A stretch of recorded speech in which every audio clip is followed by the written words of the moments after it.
this next comment question comes from the Death Beats, and it's in response to a video I did called "All I Want for Christmas is a New Boutique," a video I did in December 2021. And Gary writes, "I considered getting a JX08." So bearing in mind the JX08 had just been launched at this point. "But to be honest, the original was never a synth that I knew much about. I was keen on the JD800.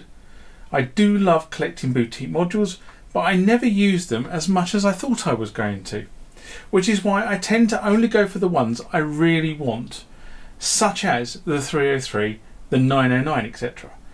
I can't help thinking that Roland have missed a trick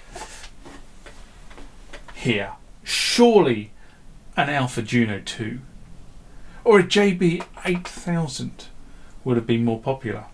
Cheers." Remember, like, comment, subscribe to the channel.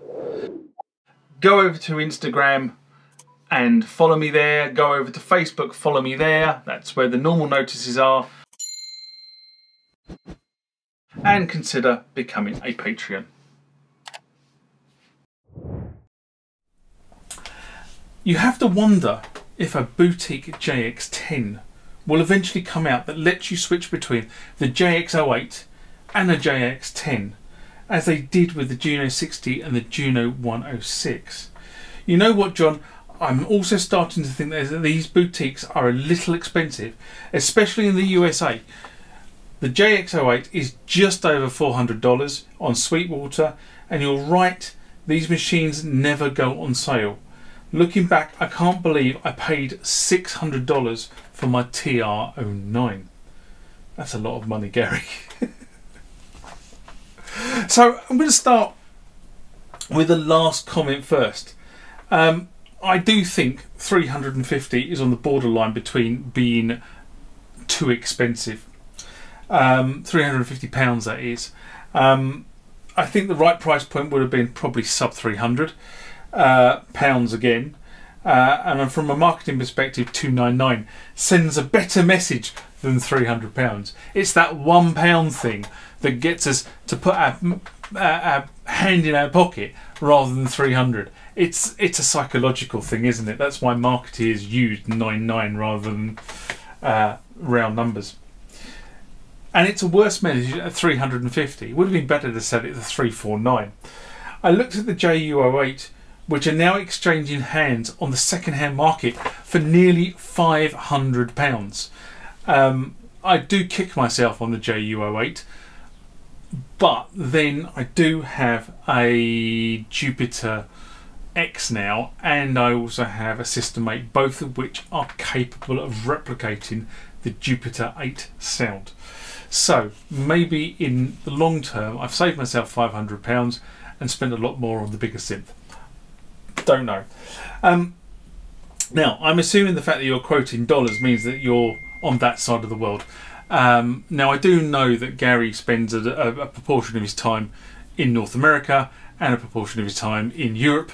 I'm assuming that he's the North American side at the moment when he wrote this.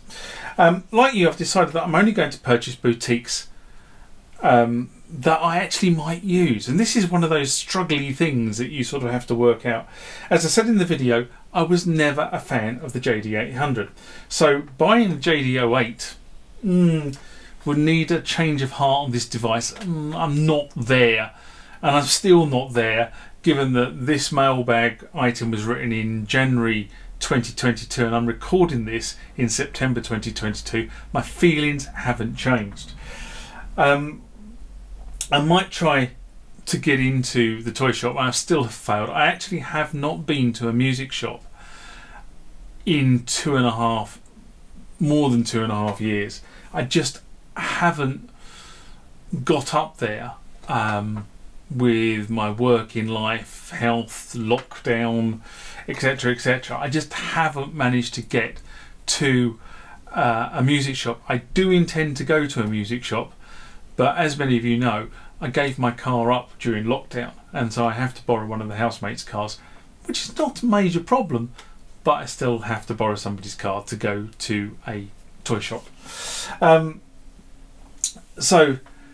And I also need to be assured that I've actually got them in stock before I turn up as well, because I've done that before now.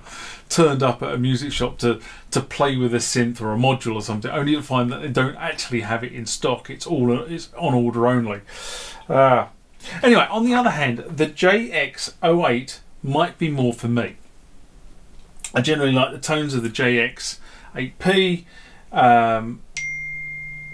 but the interface was horrid, I have to be honest. It was all this sort of it was all the rage in the 80s, which were these membrane keyboards, which now, 40 years later, are starting to fail. And when they fail, they fail astronomically, disastrously, if you get my drift.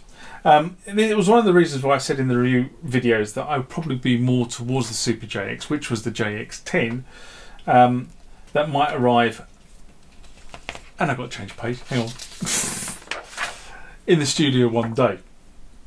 This could be a stopgap for me getting hold of a good Super JX, but at the moment I've been looking at the market for the Super JX, and they are exchanging hands between £900 and £1,000. And I just cannot afford that level. In terms of what's next on the sound module front, I could see them looking at a JP8000. It does seem a logical place to go, but they're starting to run out of iconic synths to base new modules on. So I'm not sure, but we shall see. Now, Gary wrote back, "Hey mate, yeah, I'm an MX. I'm in the MX1 MX. Hey mate, yeah, I am in MX for the time being. Mexico, I think he means. So looking at everything in US dollars, I dread to think how much boutiques cost in Mexico City, where prices for goods are massively inflated. Never having been to Mexico, I can't comment.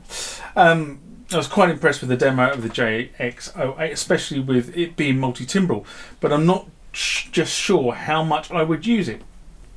I can see where you're coming from regarding the buttons on the original JX8P. I'm pretty sure they were the same ones on the Alpha Juno 2, which is also quite difficult to program. Thanks for checking out Perfect Blue EP, mate. Some of my best work, haha." So, just to be clear, if you go onto YouTube and you look up the Death Beats on YouTube, you will find a whole bunch of videos of music that Gary has put out, and Perfect Blue was an EP that he put out. I'm not sure whether I did it on Spotify or I did it on YouTube. Can't remember back now. Anyway, but it was released actually 4 years ago when I actually went and looked for it. And at that point, he was in the process of launching a new label. So I got put on his promotion list. Anyway, just carrying on that. So the interesting thing is Gary is constantly producing music at the moment, and it is great to hear his music. It is very ambient, trance and EDM. So if you like that sort of thing, please go and look him up and listen to his work.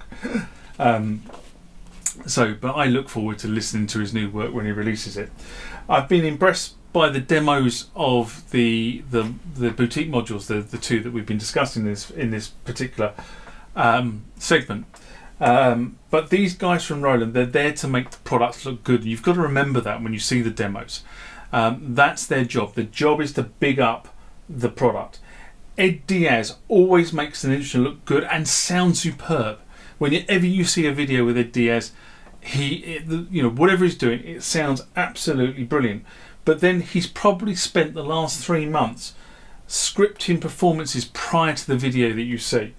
At the end of the day, it is really what it can do for me in practice, which drives me to buy something like this. Very similar to Gary's response. If I'm not going to use it, why am I going to buy it? I have found that the way I've been using these is to create a track that calls out a specific sound. the kick or the snare. I've written for the saw, but I actually mean from the snare from the 909, or the bass line from the JU03, or a pad from the JU06. It then frees up the Kronos for more complex layering. Now people might find that surprising, but I quite often use the Kronos or a MIDI sequencer to drive something else, which means I get far more layering on the Kronos if I'm doing something on the Kronos, rather than trying to recreate a sound that's already been created, which a lot of people do. I mean, you know, they effectively sample in a sound from something else into the Kronos and recreate it. But I tend not to do that. I'm not gigging, so I don't need to do that. So I quite often use the sound from the device that I've got and leave the Kronos for other stuff. But I do not go into buying any of this sort of stuff now lightly, because I'm basically broke. It took me 18 months from first playing the Kronos X to purchasing the Kronos 2, and you know, that has been sitting. I mean, it's not here, it's actually in the, that's the one machine I do have here which I play on a regular basis.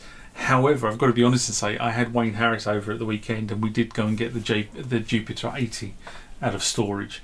I think I've probably upset him a bit, because that probably means he's thinking about his new band, or I say new band, they've been around for a while, called Airtight 80s, where they're playing a lot of pop rock stuff from the 80s.